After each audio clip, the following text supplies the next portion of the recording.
Good afternoon, I'm Giovanni Dennis with the Midday News. Special welcome if you're watching online at onespotmedia.com. Financial analyst Dennis Chung believes environmentalists and the government have been going about the debate on the mining and quarrying in the Dry Harbour Mountains in St. Anne the wrong way.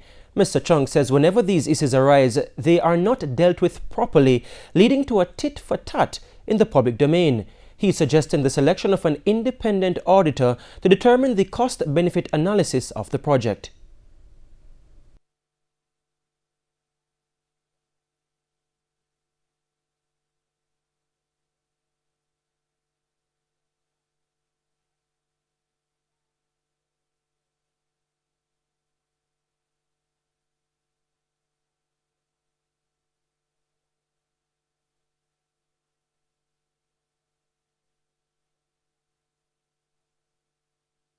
I think that every time these things arise, they don't deal with it properly.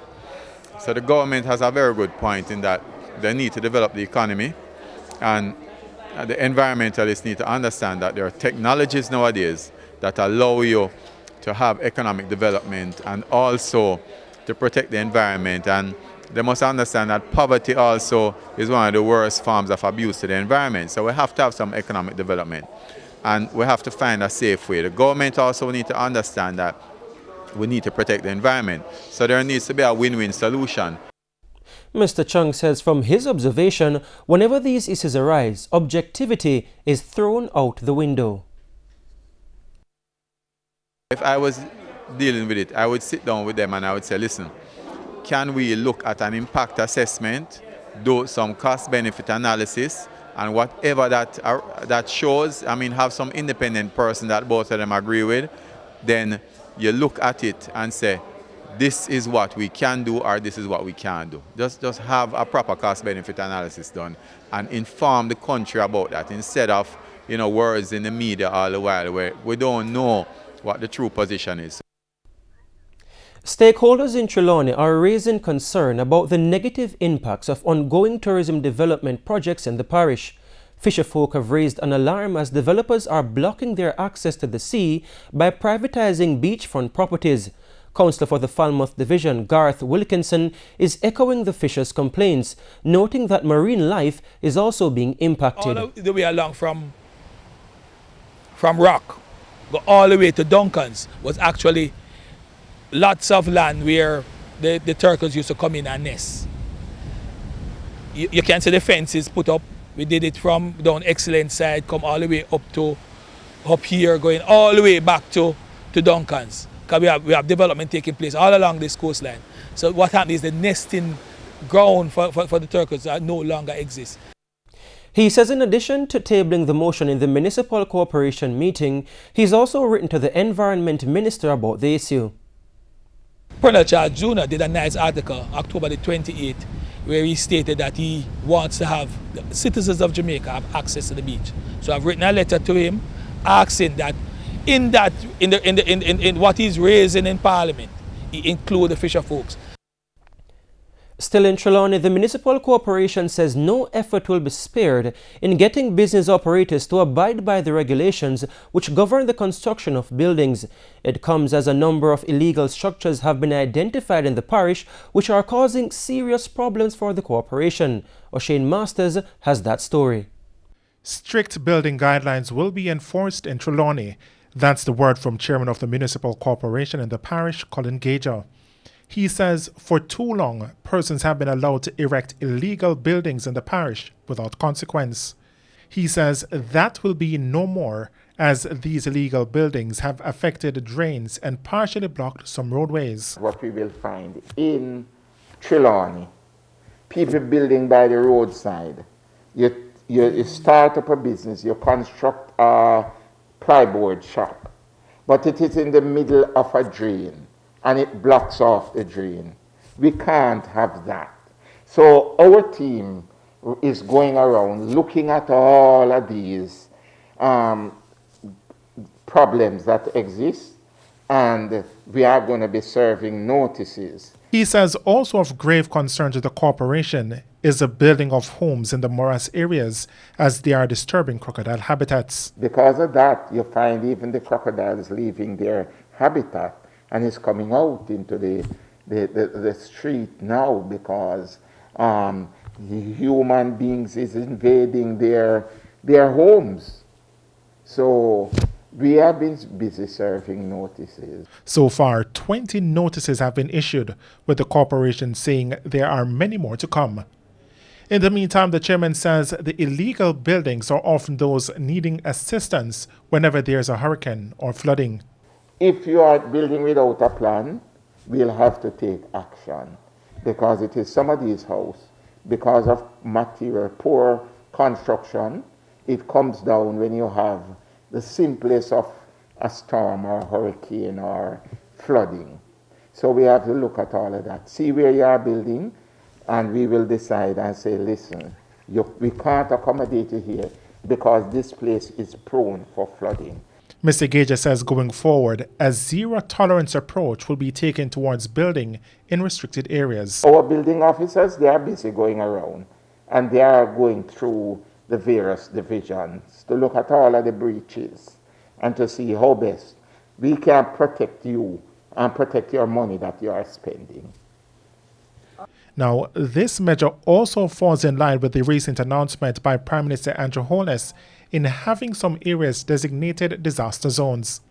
The Prime Minister's call came against the background of rains which ravaged sections of the island, causing land slippages and major road breakaways. OSHANE Masters, TVJ News. And it's now time for a break here on the Midday News. Please stay with us. We'll have more stories when we return.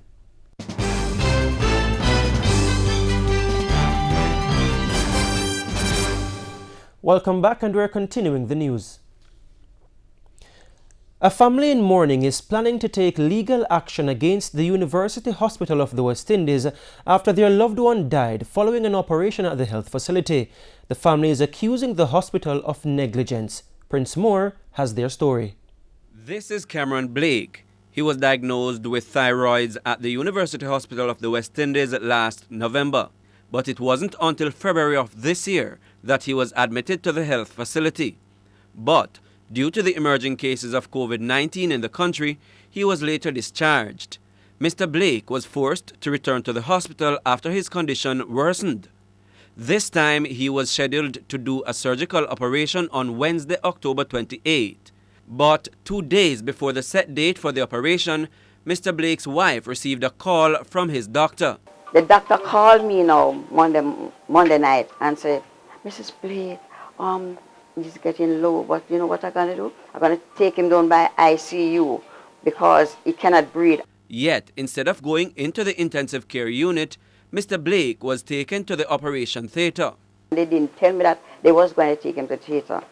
So when I went up there now, he went to theatre. I said, why? You don't call me and tell me you're taking him to the theatre. It's Wednesday morning, I'm supposed to go to the theatre. Mrs. Blake says while on her way home from the hospital, she was called back to the facility by the doctor. He said, you know that I have to put a tube in his throat because he couldn't breathe. And I said, that's what he was telling me. I put a tube in his throat and couldn't breathe, okay? And he's okay. All I have to do now, clean him up because I'm in the waiting room. All I have to do, clean him up and take him to the ward. I said, but like how him just, he's sleeping. I can't wake him. I don't want to wake him, right? I said, I'm going home and coming back to my mom early. He said, that is good. And again, she and her family left the hospital for home, only to receive a second call to return to the facility. If they operate upon him, I would tell her that everything is okay, they're going to carry him to recovery room. Why then call me back? That means I'm dead. So we turn back now and we go straight back at you. We cry from there, so 13 to 119. When we go to 119, they tell me sit in the waiting room. We sit in the waiting room. After sitting in the waiting room, the doctor come over. After the doctor come over, LURLINE turned to the doctor and said, is it a good news or a bad news? I said the doctor started crying. Right? He was crying right in front of me. And he said that it's not a good news. Mr. Blake is dead. Additionally, the family had to contend with other challenges as it relates to the cause of Mr. Blake's death. We said we're going to do a private autopsy. They say if we're going to do it, we are going to tamper with the body, so make them do the body. Make them do the autopsy. Them do the autopsy, them in the Tuesday, and them do the autopsy the Friday. 3 days. We ask, can we, a family member, come and identify? Them say they don't want no family member. If we have an insurance and we need the insurance to bury him, we make plans for his funeral and everything, and then now we can't go through the insurance because them say doctor have to sign paper to tell we what caused the death. Right? No people can sign. We plan to take legal action with university. We plan to take legal action with university because we need to know what killed our brother. Prince Moore, TVJ News. 2 more persons died yesterday from COVID-19 in Jamaica. This has increased the country's death toll to 235. The latest deaths are that of a 53-year-old woman and a 63-year-old man, both from Kingston and St. Andrew. Another death is being investigated by the Ministry of Health. Meanwhile, the country's COVID-19 case count has increased to 10,088. 69 new cases were recorded yesterday. Their ages range from 3 months to 83 years old. The number of persons hospitalized with the respiratory illness has further increased to 91. 7 are critically ill. 2 medical professionals have joined the call for the government to reconsider relaxing COVID-19 restrictions for the Christmas season. Speaking on Radio Jamaica's Beyond the Headlines yesterday, Associate Professor in the School of Public Health and Health Technology at the University of Technology, Dr. Alverston Bailey, insisted Jamaica is not yet ready for such a move. Dr. Bailey says the government risks seeking a repeat of the Emancipation Day spike. He's proposing that the government make a deal with Jamaicans. Conform to the COVID-19 restrictions. If you can do what we tell you to do, and in 2 weeks' time, I see a significant reduction, and I'm referring here not to a roller coaster reduction, a significant reduction in the daily cases. If we can see a reduction in case fatality, and we can see a reduction in positivity, then in 2 weeks I will consider. Meanwhile, Dr. GARTH RATTARY says the government needs to be more creative in enforcing current measures. I think we have to recruit people to our cause. People don't seem to understand how serious this thing is until it hurts them. The thing about it is that the government is not doing enough. I'm not going to lambast them because I think they haven't got enough resources. I think they need to get innovative. They get help from groups like us. They get help from people who can finance the education and the enforcement. I don't mean prison. I mean walking around saying, don't forget your mask. And if a business place refuses to, let's say, enforce these things, then they should be closed down for a few days for sanitizing. Or a taxi man with people in the car crowded up and no mask. So stop the man and say, okay, boss, I have to sanitize the taxi for 3 days. There are concerns about urban migration and food security because of bad roads in one rural St. Thomas community. BYRON Nelson, who manages a farm in Mount Gap, Cedar Valley, says recent rains worsened the road conditions and it's affecting farmers. There are children who born and grow here, and because of the situation, they have to actually migrate and leave the area. And you know that's in a time like this where agriculture is very promising to people, and if the people are drifting from the area, sooner or later, you know that food going to be very short. The Agriculture Minister says he will be visiting the area soon to assess the impact on farmers and see what help he can provide.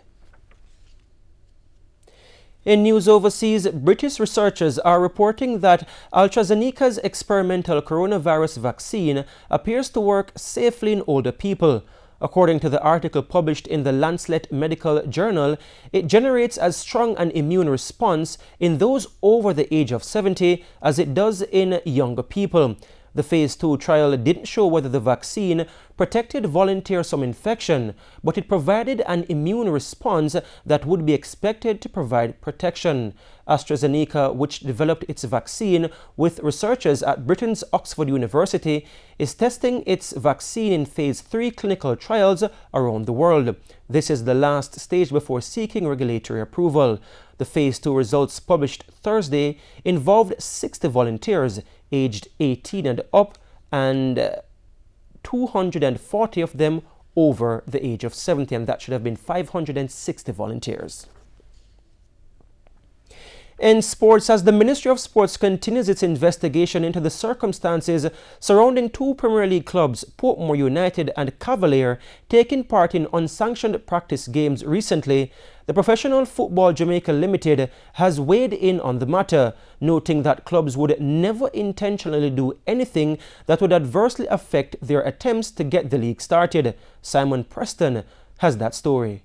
Coming out of Tuesday evening's board meeting of the Professional Football Jamaica Limited, PFJL, Director Donovan White, in responding to queries from TVJ Sports, indicated that the matter, which was brought to their attention by the Ministry of Sports last Friday, was discussed. He said the board was provided assurances that the respective clubs have dispatched responses to the ministry. Pressed further to say whether the PFJL had any concerns with the actions of Portmore United and Cavalier FC could negatively impact talks with the Ministries of Sports and Health to get the National Premier League going before year end, White responded, quote, "All 12 Premier League clubs understand what is at stake for the start of the Premier League and would never intentionally do anything that would adversely affect the outcome we seek." Seven-time Premier League champions Portmore United, in their two-page response to the Ministry of Sports on November 16, a copy of which has been obtained by TVJ Sports, stated in part that they participated in a training session with Cavalier FC on November 11 at the Santos Field. The ministry's letter to the clubs on November 13 had queried whether Portmore participated in a game with Cavalier on November 4. Portmore added that both teams observed the training protocols as agreed in the return to play protocols for the National Premier League previously submitted to the Ministry of Sports. The St. Catherine-based club added that as these games are a part of the training sessions for the Premier League club, it is our understanding that special approvals were not required. 1 month ago, Health Minister Christopher Tufton had this response to the question of training of clubs and the national team. Well, training, as far as I know, is taking place. I've had cases of athletes who are training for big events, doing their testing and training in an environment where they observe some of the protocols around distancing and sanitization and so on. Again, a conversation around that is going to include looking at the protocol to see how we manage the safety of persons who are involved. In the meantime, Portmore further stated that they are in full support of the COVID-19 protocols, which have been set out by the Ministry of Health. The club added that they have submitted their training protocols to both the Ministry of Health and the Ministry of Sports. It is still unclear what sanctions, if any, could be brought against the clubs for breaching the Disaster Risk Management Act. Simon Preston reporting for TVJ Sports. And that's the Midday News. I'm Giovanni Dennis. Join us at 7 for Primetime News. On behalf of the news, sports and production teams, good afternoon.